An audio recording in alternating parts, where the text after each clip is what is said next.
natin si Jerry na kaya-kaya niya magtrabaho. Pero kaso, inaamin niya na sumama siya kay Inday kasi libreng renta, libreng Pagising ka sa katotohanan.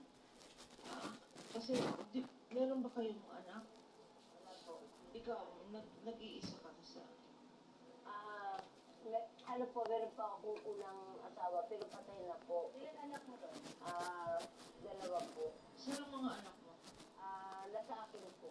Kasi Ayaw po sa kanya ng mga anak po, pero pinaglaban ko po. ay, sila na lang ang bigyan mo ng pansin. Sila na lang ang bigyan mo ng pagmamahal. Kasi itong Jerry, hayop, at mo naman, bakit mo naman dinidepensa sa mga anak mo? Oh, your charging station is charging too slow.